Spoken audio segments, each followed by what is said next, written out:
Jangan lupa untuk subscribe YouTube channel Metro TV News dan nyalakan notifikasinya.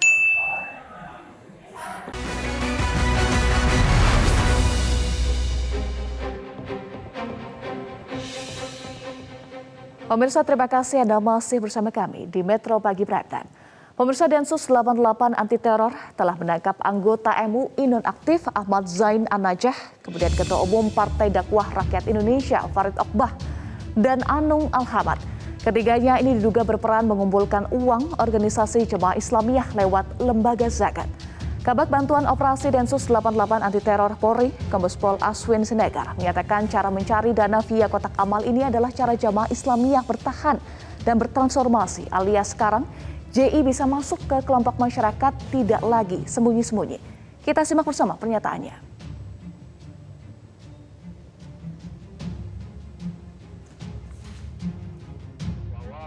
Kelompok ini punya kemampuan bertransformasi yang luar biasa, menyesuaikan dengan bukan hanya lingkungan sosial, tetapi juga dengan kehidupan aturan-aturan yang ada, bentuk lembaga-lembaga yang legal, yang menggunakan orang-orang yang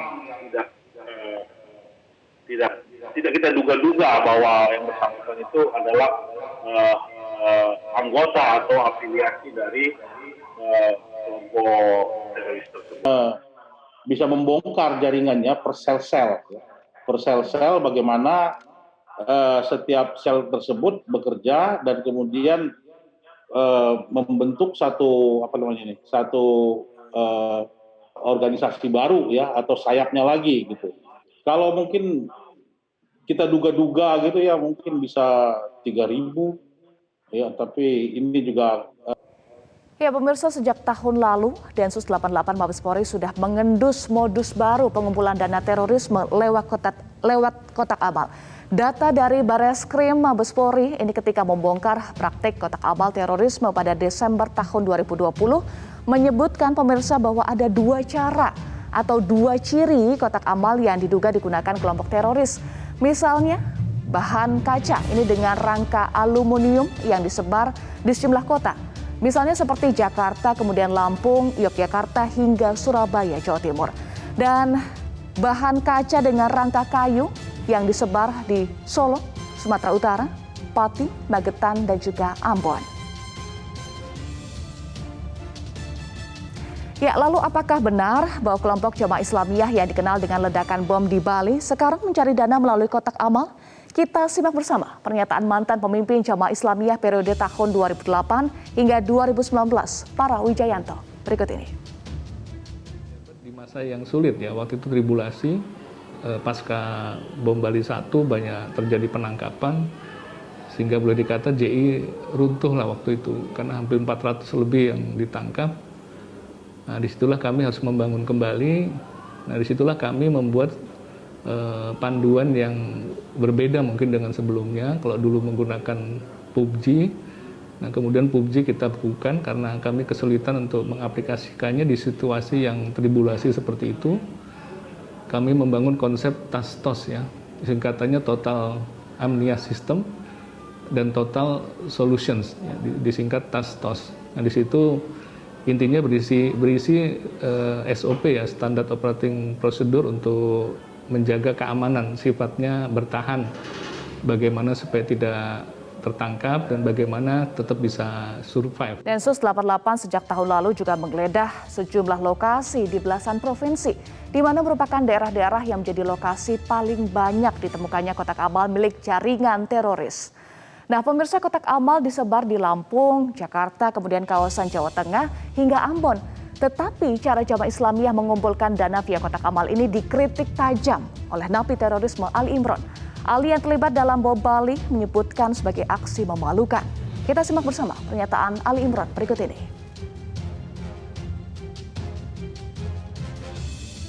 Belum ada, dan kami tidak tahu, sama sekali tidak tahu.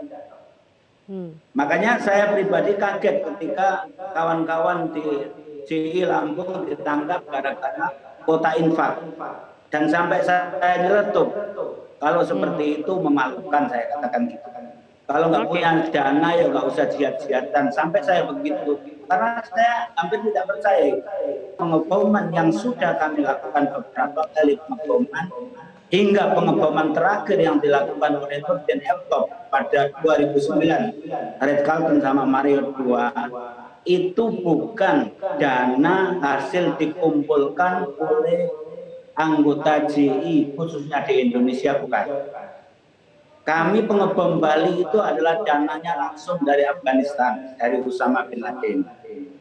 Kemudian ketika kami ditangkap, Usama mengirimkan lagi uang. Ya pemirsa, kini yang menjadi pertanyaannya adalah kenapa kotak amal mudah digunakan oleh kelompok teroris? Hal ini kami akan tanyakan langsung kepada staf khusus Menteri Agama Nuruzzaman yang telah bergabung bersama kami melalui sambungan Zoom. Assalamualaikum Pak Nuruzzaman, salam sehat. Waalaikumsalam warahmatullahi wabarakatuh, Mbak Eva. Salam sehat juga. Ya, Pak Nuruzzaman, ini jadi kenapa Pak kotak amal mudah sekali digunakan oleh kelompok teroris? Bagaimana sebetulnya pengawasannya? Ya, sebenarnya kalau kotak amal atau donasi, pengumpulan donasi dari publik itu tidak semuanya Kementerian Agama yang melakukan kontrol atau yang memberikan izin operasional dari sebuah lembaga untuk mengumpulkan dana dari publik. Tetapi Kementerian Agama itu hanya lembaga amil zakat saja yang memiliki kewenangan. Kami pertama untuk memberikan izin operasionalnya, yang kedua juga kita melakukan kontrol terhadap mereka atau pengumpulannya, pelaporan penggunaan dan pengumpulan uangnya selama 6 bulanan atau setahun 2 kali. Itu. Jadi secara umum pengumpulan kotak-kotak amal ini tidak hanya kami, ada Kementerian Sosial misalnya yang kalau pengumpulannya dana dan manusia tapi hanya di lembaga amil zakat saja. Jadi pengumpulan zakat itu kami yang melakukan izin operasional kepada lembaganya termasuk pengawasannya. Jadi kalau ada misalnya kotak amal, ya kita harus cek dulu pertama apakah ini kotak amal untuk kepentingan zakat. Kalau untuk kepentingannya infak, sodako atau dana lain kami tidak bisa kontrol. Kami tidak bisa memberikan kewenangan ya kepada atau melakukan melakukan intervensi karena kami dibatasi oleh aturan dan undang-undang. Baik, kami ingin gali soal izin tersebut. Pak Nuruzzaman, sebelumnya Anda menyatakan bahwa lembaga amil zakat ABA ilegal karena izin operasionalnya sudah dicabut sejak Januari tahun 2021. Apa dasar Kementerian Agama menyatakan bahwa LAS ABA ilegal? Ya itu tadi, bahwa kami sudah mencabut izin operasionalnya tepatnya tanggal 29 Januari 2021, itu pun atas permintaan dari Badan BNPT, Badan Nasional Penanggulangan Teroris dan aparat keamanan yang memberikan informasi kepada kita dan meminta kita untuk segera mencabut. Nah ini. Maka kemudian kami cabut. Kami melakukan itu ya pertama karena memang selain penggunaan yang dilakukan oleh LAS ABA ini, penggunaan uangnya digunakan untuk melakukan perlawanan terhadap negara atau untuk melakukan tindakan teror, tentu itu jelas melanggar aturan dan undang-undang. Yang kedua juga mereka tidak pernah membuat laporan ya kepada kami di Kementerian Agama. Tetapi kami ini baru masuk, saya misalnya dan diajak Menteri Agama itu baru masuk bulan Desember 2020. Jadi kami tidak mengetahui sejak sebelum itu ya, sebelum kita mencabut, kami tidak tahu apa yang terjadi dengan LAS ABA ini. Ya. Sudah dinyatakan ilegal, tapi polisi masih menemukan kotak amal LAS ABA selama operasi penangkapan. Jadi kalau sudah dinyatakan ilegal, kenapa nih Pak ratusan kotak amal masih ditemukan? Tidak adakah pengawasan lebih lanjut setelah dinyatakan ilegal? Ya, memang setelah kejadian ini kemudian Menteri Agama melakukan evaluasi dan koreksi terhadap apa yang terjadi saat ini. Bahkan Menteri Agama memerintahkan kita untuk melakukan pembatasan ketat terhadap izin yang akan dikeluarkan oleh Kementerian Agama kepada lembaga-lembaga amil zakat baru yang sedang melakukan pendaftaran. jumlahnya memang tidak terlalu banyak sebenarnya lembaga amil zakat yang terdaftar di Kementerian Agama. Totalnya itu ada sekitar 605 saja. Dan dari 605 ini yang dikelola umum atau bukan dikelola oleh negara, pemerintah maksud kami, karena ada lembaga amil zakat yang dikelola pemerintah, Basnas misalnya. Itu ada Basnas pusat, di provinsi juga ada Basnas, 34 provinsi, dan ada 464 Basnas di tingkat kabupaten. Ini dimiliki oleh pemerintah. Nah, yang dikelola oleh masyarakat secara umum itu ada 107 lembaga amil zakat. Kenapa itu beredar terus? Tentu mungkin karena memang monitornya yang tidak terlalu baik. Nah, karena kejadian ini Menteri Agama memerintahkan kami selain melakukan monitoring terhadap kotak-kotak amal yang konteksnya adalah lembaga amil zakat, kami juga akan, Menteri Agama memerintahkan kami untuk melakukan pengetatan dalam proses pendaftaran lembaga-lembaga. Tentu kita akan bekerjasama dengan lembaga dan kementerian lain untuk melakukan tracking atau profiling terhadap lembaga-lembaga yang akan diberikan izin oleh Kementerian Agama. Baik, tahan dulu Pak, kami akan gali lagi soal pengetatan dan juga profiling sesaat lagi. Usai jeda, tetaplah bersama kami di Metro Pagi Prime Time.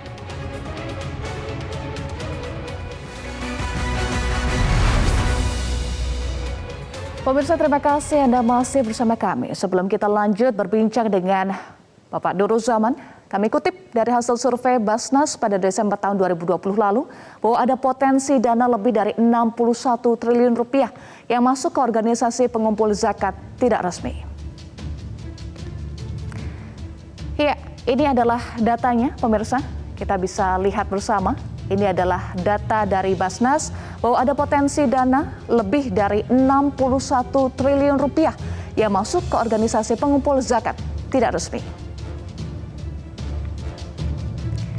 Pak Nur Zaman, boleh ditanggapi dulu terkait ini, ada potensi dana lebih dari 61 triliun rupiah yang masuk ke organisasi pengumpul zakat tidak resmi. Besar sekali Pak angkanya. Ya, betul Mbak. Kalau potensi zakat secara nasional bisa ratusan triliun sebenarnya bahkan ya. Kalau ada kesadaran yang efektif.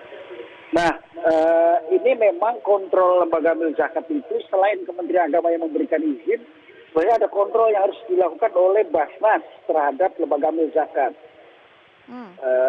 Karena salah satu rekomendasinya dari Basnas sebenarnya.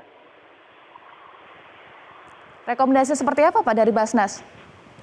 Jadi begini, maksud kami bahwa ketika ada organisasi atau lembaga mau mendaftarkan diri sebagai lembaga amil zakat yang mendapatkan izin, surat keputusan izin beroperasi dari Kementerian Agama, itu harus ada rekomendasi Basnas. Apakah lembaga amil zakat ini menurut Basnas layak diberikan izin oleh Kementerian Agama? Baik. Nah, ini Basnas yang melakukan verifikasinya secara administrasi, secara kemampuan SDM orang-orang yang akan mengelola lembaga amil zakat itu, dan secara sistem yang ada di pengelolaan di amil zakat yang akan didirikan. Jadi setelah Basnas memberikan rekomendasi, ya Kementerian Agama akan langsung tanda tangan.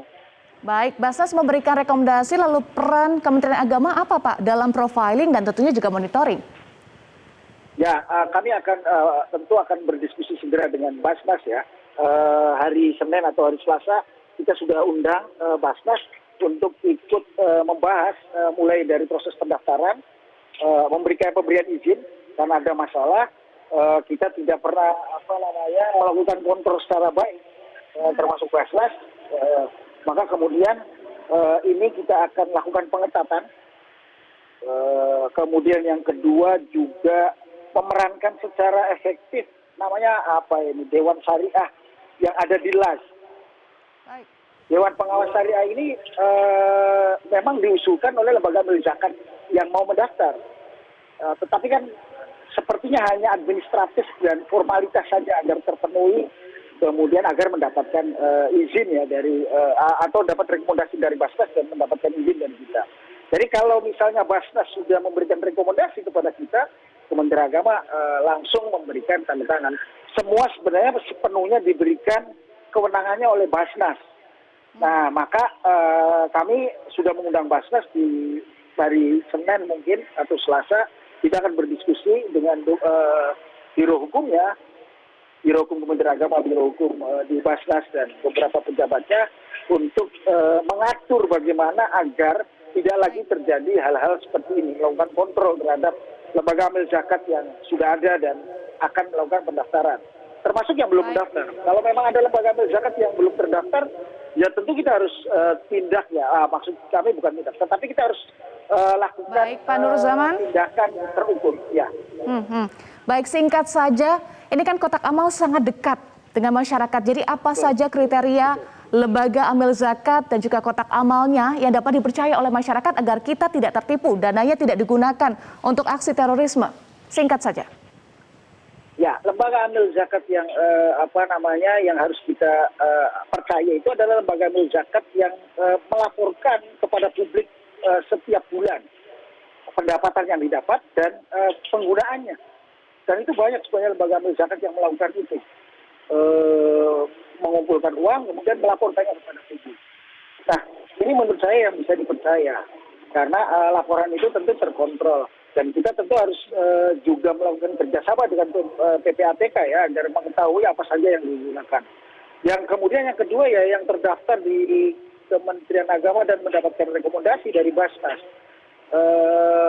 Menurut saya banyak sekali lembaga amil zakat ini yang terdaftar di negara, di pemerintah, maupun yang sudah mendapatkan rekomendasi dari Basnas. Dan yang tidak menggunakan kotak amal.